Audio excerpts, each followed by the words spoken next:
கௌரையாங்கிறது ஒரு அழகான நிறம் கொண்ட பறவை. ரொம்ப அழகா பாட்டும் பாடும். அது கூட ரொம்ப அழகான குட்டி குட்டி குழந்தை பறவைகளும் இருந்தது. அதுங்க கூட ஒரு அழகான கூட்ட மரத்துல கட்டி வாழ்ந்து வந்தது. கௌரையாவோட புருஷன் நகரத்துல வேலை பார்த்துக்கிட்டு இருந்தாரு. கௌரையா தன்னோட பசங்க மேல ரொம்ப பாசம் வச்சிருந்தது.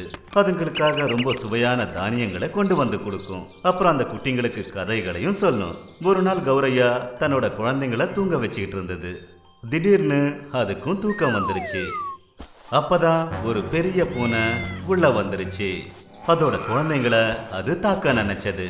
அப்ப திடீர்னு பூனையோட கால்பட்டு தண்ணி கிளாஸ் மேல இருந்து கீழே விழுந்துருச்சு. அப்புறம் பயங்கரமான சத்தம் கேட்டுச்சு.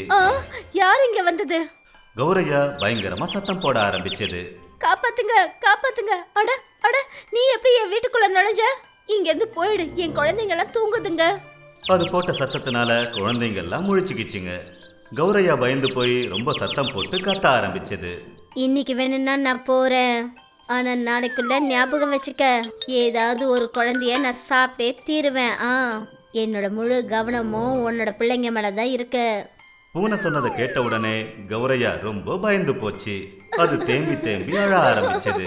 தன்னோட பிள்ளைங்களை சமாதானப்படுத்துச்சு. அப்புறம் திரும்ப தூங்க வச்சது. தூங்குங்க பசங்களா, பயப்பட வேண்டிய அவசியம் கிடையாது. ராத்திரி முழுக்க நான் முழிச்சுக்கிட்டே இருப்பேன். உங்களை நான் பத்திரமா பாத்துக்கிறேன். அன்னைக்கு ராத்திரி கௌரையாவால தூங்கவே முடியல. அத கவலை போட்டு வாட்டிக்கிட்டு இருந்தது. ஒருவேளை அது தூங்கிடக்கூடாதுன்னு. அப்புறம் பூனை வந்து அதோட குழந்தைங்களை சாப்பிட போகுதுன்னு பயம். மறுநாள் காலையில விடிஞ்சதுமே அது தன்னோட ஒரு தோழிக்கு போன் பண்ணுச்சு. ஹலோ பறவையே, நீ எப்படி இருக்க? என்ன ஆச்சு? நீ ரொம்ப கவலையோட இருக்கிறிய சகோதரி. என்னன்னு சொல்றது? நேற்று ஒரு பூனை வந்து என் பிள்ளைங்களை தாக்க இருந்தது. அதை நான் என் வாயில எப்படி சொல்றதுன்னு கூட எனக்கு தெரியல. ஒருவேளை நான் முழிச்சுக்காம போயிருந்தா அது என்னோட ஒரு குழந்தைய நிச்சயம் சாப்பிட்ருக்கோம். நான் உனக்கு ஃபோன் பண்ணதுக்கு காரணமே நீ எனக்கு ஏதாவது ஒரு வழி சொல்லுவேன்னுதா. கௌரையாவோட தோழி அதை சமாதானப்படுத்திச்சு. அப்புறம் போன்ல அதுக்கு ஒரு நல்ல யோசனையும் சொல்லிச்சு. அந்த யோசனையை கேட்டதும் பறவை உடனே அந்த யோசனையை ஏத்துக்க தயாராயிடுச்சு. கௌரையா தன்னோட தோழி சொன்னதை கேட்டுக்கிட்டு தலைவரை போய் பார்த்து என்ன சொல்லிச்சுன்னா, தலைவரையா, நேற்று நடந்த சம்பவத்தை நான் உங்ககிட்ட ஏற்கனவே சொல்லிட்டேன். நீங்க மட்டும் என் பிள்ளைங்களை காப்பாத்தலனா அப்புறம் நான் இந்த கிராமத்தை விட்டே போயிடுவேன். அப்புறம் உங்களுக்கே தெரியும், நான் இந்த கிராமத்துல இருக்கிறதுனால இந்த கிராமத்துக்கு எவ்வளவு அழகுன்னு. தலைவர் கௌரையா சொன்னதை கேட்டுட்டு என்ன சொன்னாருன்னா, இல்ல கௌரையா, நீ எங்க கிராமத்தோட ஒரு அடையாளம். உனக்கு நல்லா தெரியும், உன்னோட நிலைமை ரொம்ப பெரிய ஆபத்துல இருக்கு. நான் என்னோட வீட்டுல ஒரு பெரிய அறை முழுக்க முழு பாதுகாப்போட உனக்கு தேவையானது எல்லாத்தையும் சேர்த்து கொடுக்க போறேன். அப்புறம் வெளியில ஒரு காவலாளியும் வைக்கிறேன். அதனால உனக்கு பாதுகாப்பும் கிடைக்கும். தலைவர் சொன்ன விஷயத்தை கேட்டு கௌரையாவுக்கு ரொம்ப சந்தோஷம். அப்புறம் தலைவரும் அதுக்கு ஒரு புது அறையை கொடுத்தாரு. அந்த இடத்துல அதுக்கான ஒரு புது இருப்பிடத்தை ஏற்படுத்திக்கிச்சு. சந்தோஷத்தோட மறுபடியும் அதோட வாழ்க்கைய ராஜா மாதிரி வாழ ஆரம்பிச்சது. ஏன்னா இப்ப அதுக்கு பாதுகாப்பும் கிடைச்சது, அப்புறம் வசதியும் கிடைச்சது. ஒரு காட்டுல ரொம்ப மோசமான ஒரு புலி இருந்தது. அது எப்பவும் தன்னோட கொடூரத்தால எல்லா காட்டு மிருகங்களையும் ரொம்பவே கொடுமைப்படுத்திக்கிட்டு இருந்தது. எல்லாருக்குமே அந்த புலி இந்த காட்டை விட்டு வெளியே போயிடணுங்கிற எண்ணம் மட்டும்தான் இருந்தது. ஆனா அந்த புலியோட சக்தி நாளுக்கு நாள் அதிகரிச்சுக்கிட்டே தான் இருந்தது. அப்புறம் அதோட கோபத்தினால அங்கிருந்த நிறைய பசு பட்சிகள் அதுங்களோட உயிரை இழந்துருச்சுங்க. ஒரு நாள் கர்ப்பவதியா இருந்ததால திடீர்னு அந்த புலியோட உடல்நல சரியில்லாம போயிடுச்சு. அது தன்னோட வைத்தியத்துக்காக இன்னொரு காட்டுக்கு போக முயற்சி பண்ணுச்சு. ஆனா அதோட உடம்புல அந்த அளவுக்கு உயிரே இல்ல. அதால எழுந்து இன்னொரு காட்டுக்கு போறதுக்கு அதோட உடம்புல தெம்பே இல்ல. அது அக்கம் பக்கத்துல இருக்கிறவங்க கிட்ட எல்லாம் உதவி கேட்டு சத்தம் போட்டுச்சு. யாராவது இருக்கீங்களா? எனக்கு உதவி பண்ணுங்க. ஆட இந்த காட்டுல யாருமே கிடையாதா? அந்த சமயம்னு பார்த்து அங்க பக்கத்துல ஒரு ஆடு வந்துகிட்டு இருந்தது. அந்த ஆட்டுக்கு வலியில துடிச்சுக்கிட்டு இருக்கிற புலியோட சத்தம் கேட்டுச்சு. அது சொல்லுச்சு, என்ன ஆச்சு சகோதரி? ரொம்ப வேதனையோட இருக்கியா? என்கிட்ட சொல்லு. ஆட ஆட நீ நீ ஆடா, நல்ல வேலையா நீ வந்துட்ட.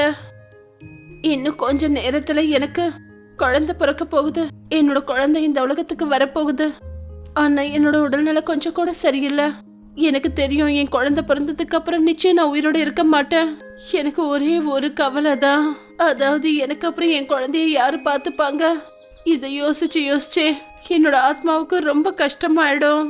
நான் செஞ்சது எல்லாமே தப்பான செயல்கள். காட்டுல இருக்கிற நிறைய மிருகங்கள் பறவைகளை நான் கொன்னு சாப்பிட்டு இருக்கேன். அதனாலதான் அந்த கடவுள் எனக்கு இப்படி ஒரு தண்டனையை கொடுத்துட்டாரு போல இருக்கு.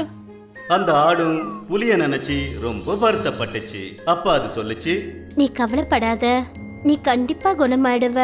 அப்புறம் கடவுளேன்னு ஒருவேளை உனக்கு ஏதாவது ஒன்று ஆயிடுச்சுன்னா உன் குழந்தைய பாத்துக்க வேண்டிய பொறுப்பு என்னோடது.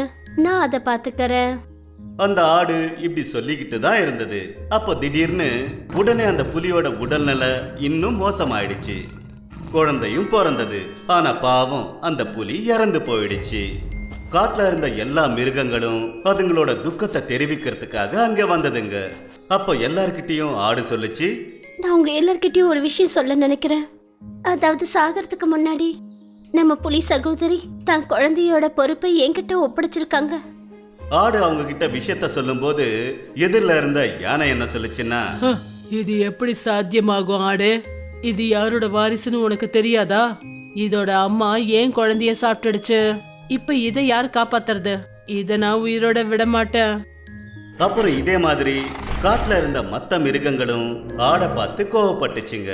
அப்புறம் அதுகிட்ட சொல்லுச்சுங்க, அதாவது இந்த குட்டி புலிய காட்டை விட்டு வெளியே வீசிடணும்னு சொல்லுச்சுங்க. அப்பதான் அந்த இடத்துக்கு ராஜா சிங்கம் வந்தாரு. அப்புறம் எல்லா விஷயத்தையும் கேட்டதுக்கு அப்புறம் ஆடு கிட்ட சொன்னாரு, நான் இந்த ஆடை ரொம்பவே பாராட்டுறேன். அதாவது அந்த புலி இறக்கும்போது இது அதை மன்னிச்சிருக்கு. அப்புறம் இவ்வளோ பெரிய பொறுப்பை தான் ஏத்துக்கிச்சு.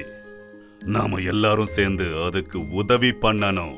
அதாவது இந்த குழந்தைய வளர்த்து பெரிய ஆளாக்கணும். ராஜாசிங்கம் சொன்னது எல்லாருக்கும் புரிஞ்சிருச்சு. ஆடு ராஜாசிங்கத்துக்கு தன்னோட நன்றியை சொல்லிச்சு. அப்புறம் அந்த குழந்தைய தூக்கிக்கிட்டு தன்னோட வீட்டுக்கு வந்தது. அப்புறம் அதை ரொம்பவே நல்ல முறையில வளர்த்து வந்தது. ஆன்மீக சிங்கத்தின் குழந்தையும் மாய மரமும். ராஜசிங்கத்தை ஒரு பயங்கரமான கருப்பு சிங்கம் அதை காயப்படுத்திடுச்சு. அப்புறம் உடம்பு சரியில்லாததால ராஜா சிங்கம் இறந்துருச்சு. இந்த விஷயத்தை அதோட மனைவியால மறக்கவே முடியல. மெல்ல மெல்ல அதோட பையன் சிங்கம் பெரியவனானதும் ராணி சிங்கம் தன்னோட மகன் கிட்ட எல்லா விஷயத்தையும் சொல்லிச்சு. பெரியவனா வளர வளர ராஜசிங்கத்தோட சின்ன பையன் தான் அப்பாவை கொன்னவனை பழி வாங்கணும்னு உறுதியா இருந்தது. ஆனா அது கொஞ்சம் கொஞ்சமா வளர வளர அதுக்கு புரியவே இல்லை. அதாவது அது எப்படி தான் அப்பாவோட ராஜ்யத்தை திரும்ப பெறதுன்னு. அது அப்போ ஒரு நாள் நடந்து வரும்போது தன்னோட நண்பன் கிட்ட எல்லா விஷயத்தையும் சொல்லிச்சு.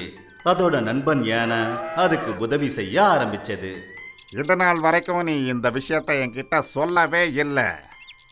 இப்போ நாம் பெரியவங்களா வளர்ந்துட்டோம். நான் உன் கூட இருக்க நண்பா. உன் அப்பாவை கொன்னவனை நாம் நிச்சயமாக பழி வாங்குவோம். ராஜசிங்கத்தோட குழந்தை யானை கிட்ட சொல்லிச்சு, என்னோட விருப்பமும் இதுதான். ஆனா எப்படி முடியும்? நான் இந்த விஷயத்த உன்கிட்ட எதுக்கு சொன்னேன்னா, ஏன்னா பல வருஷங்களா நீ இந்த காட்டுல சுத்திக்கிட்டு இருக்க. இதுக்கு ஏதாவது ஒரு வழி நிச்சயமா உனக்கு தெரியும். ஒரு வழி இருக்கு நண்பா. வா, அந்த வழியை நான் உனக்கு காட்டுறேன். யானை ராஜசிங்கத்தோட பையனை ஒரு மலை கிட்ட கூட்டிக்கிட்டு போச்சு.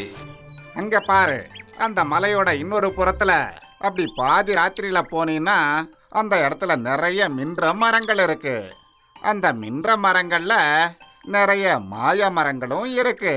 அப்படி அதுங்க கிட்ட நாம வரத்தை வாங்கிட்டோம்னா அந்த மரங்கள் நமக்கு நிறைய சக்திகளை கொடுக்கோங்க. நீ ஒரு சிங்கம், இன்னும் உனக்கு நிறைய சக்திகள் கிடைச்சதுன்னா அப்புறம் உனக்கு இன்னும் அதிகமா பலம் கிடைக்கும். அப்புறம் நாம 2 பேரும் சேர்ந்து உன்னோட ராஜ்யத்தை நாம தாக்குதல் செஞ்சு நம்ம மறுபடியும் பெறலாம். ராஜசிங்கத்தோட பையன் சிங்கம் யானை சொன்ன விஷயங்களை ஏத்துக்கிச்சு. பாதி இருட்டானதுக்கு அப்புறம் 2 நண்பர்களும் சேர்ந்து மலைக்கு அந்த பக்கத்துக்கு போனாங்க. அவங்க அந்த மாயா மரத்தை தேடினாங்க. அப்பதான் அவங்க தங்கத்தை போல மின்ற ஒரு தங்க மரத்தை பார்த்தாங்க. ராஜசிங்கத்தோட பையன் சிங்கம் சொல்லிச்சு, நிச்சயமா அந்த மாய மரம் இதுவா தான் இருக்கணும். வா, அதுகிட்ட போய் உதவி கேட்போம். அந்த மாய மரத்துக்கிட்ட உதவி கேட்டு 2 பேரும் போனாங்க. அந்த மாய மரமும் அவங்க சொன்ன விஷயங்கள் எல்லாத்தையும் கேட்டுட்டு என்ன சொல்லிச்சுன்னா, எனக்கு எல்லாம் புரியுது. இது ரொம்பவே அநியாயம். ஒரு ராஜாவை ஏமாத்தி கொள்றதுங்கிறது ரொம்ப பெரிய தப்பு. போ மகனே, உனக்கு நான் நிறைய அபூர்வ சக்திகளை கொடுக்கறேன்.